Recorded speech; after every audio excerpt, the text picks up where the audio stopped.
I am Nguyễn Nhật Tú, and I am the first speaker. Ladies and gentlemen, it is said that by and large, economic development is more important than environmental protection. We, as the opposition, believe that protecting the environment is as important as or even more important than economic growth.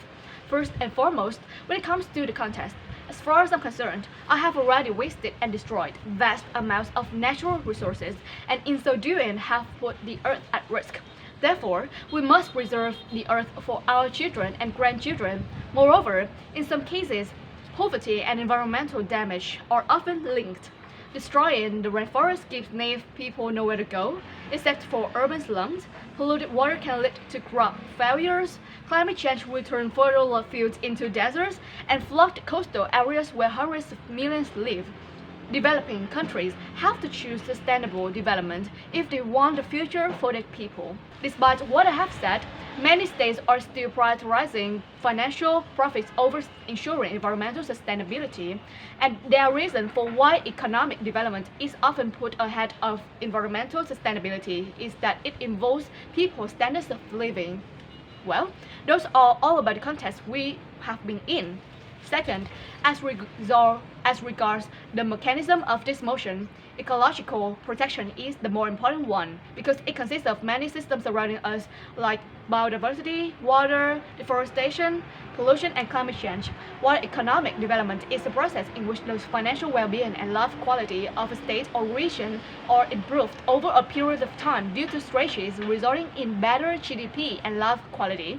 In many countries, people have to exploit natural resources so that they can reach their desired economic growth. However, due to that reason, the environmental shattering us has been being hurt badly.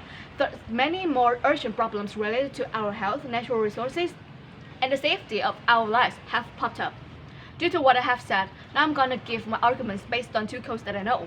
No environment, no life, no economy, and health is wealth. Now I'm gonna show you the first three claims. 1.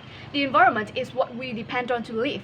Whether we like it or not, we all depend on natural resources to survive, and the availability of these resources depends on equilibrium in the environment. There is no point in developing an economy whose sole purpose is to have people's life better if the way we are treating the environment is not life-friendly and resulting in illness and death. 2. We are not the only living things on this planet. Plants, animals, fungi are all living, and their well-being should be protected and respected. The environment doesn't owe us, we owe the environment. We living in a shelter of the nature, therefore we have the responsibility to protect it. 3. Money gives us everything, but not life. We humans have evolved from nature, which is known as our mother nature. We breathe, eat, sleep, and fully depend on nature. It is certain that there is no other way around that we can stay alive if we lose oxygen. Furthermore, there are many other things which can be bought with money but not life, sleep, and society, etc. Remember, money can give us everything but not life, money can give us bed but not sleep, and money can give us food but not society. That's it. That's what I want to say. Hi, I'm Anne and I'm the second speaker. Now I'm going to talk about our remaining claims and clashes. First of all, economy depends on the environment to thrive. The environment, or natural capital, is a significant input into economic productions as industries require materials with limited availability, such as water, timber, and minerals. If these resources are not managed responsibly, they will become depleted, putting a brake on economic growth. In addition, pollution from industry can damage ecosystem and human health, leading to costly cleanup efforts or lost productivity, and that is why we advise to protect the environment first. Second of all, only focusing on economic growth will result in nothing but a huge loss. If we go against nature in order to develop industries and road networks, we will have disastrous consequences for human life. We need to learn to live in harmony with nature, not against it. Pollution, global warming, and the potential loss of environmental ecosystems are all the examples of environmental consequences of economic expansion. Ecological protection is important because it helps us preserve our planet and its many resources, which means a lot for the safety of human beings. And I believe that the situation of China that our first speaker has provided is able to prove this. Now, the propositions may say that 1. They agree that we depend on the environment to live, but we cannot deny that we cannot live without cars and food and monies and stuff. However, cars and food do not appear out of nowhere. The materials and manufacturing processes are still influenced by the environment. Natural resources, animal shelters, planting lands, and so on are examples. As previously stated, economic growth has a negative impact on the environment. Therefore, if we solely focus on the economy, the environment will degrade, which means fewer conditions for the mentioned materials to produce food and cars. 2. Focusing on the economy is better for both. They may say that the more an economy prospers, the less harm it does to the ecosystem proportions. However, we stand that the developed economies tend to harm the environment more because they contribute to the unsustainable depletion and exploitations of natural resources around the world in order to improve the economy. For instance, manufacturing and transportation withholds a heavy toll on natural resources. For example, oil.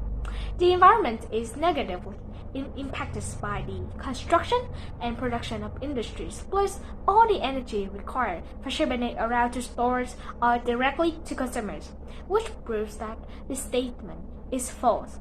And even if the side propositions ignore all of our credible claims, I beg the panel to consider that matters as big as climate change alone is enough to justify why there is an undeniable urgency to double down on protecting the environment. Hello, I'm Mang, the third speaker, and today I will bring extensions to my team's case. As our first speaker stated, humans all live in the home of Mother Nature, but we're not the only species, and our behaviors and treatments towards others will determine our blooming or demise. Therefore, we have to ensure the well-being of any other kind that is a part of our Earth.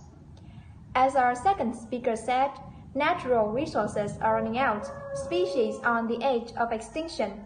The air is being polluted. Humans are facing fatal threats because of their greed. Therefore, ecological protection should come first because environmental development is determined by environmental sustainability. The ultimate source for all raw materials required for economic growth is ecology, including soil, water, wood, etc. You can have no doubt left that environment is the foundation for sustainable economic development. In the long run, environmental protection can play a certain role in promoting the improvement of industrial structure and energy consumption structure. Let's come to the final clash. You think that harming the economy will make it deadlier to the environment. Well, it seems that nowadays everything needs money to survive, and I'll say that environmental protection is not excluded. For example, to regrow a forest, we will need experts, and experts don't come for free.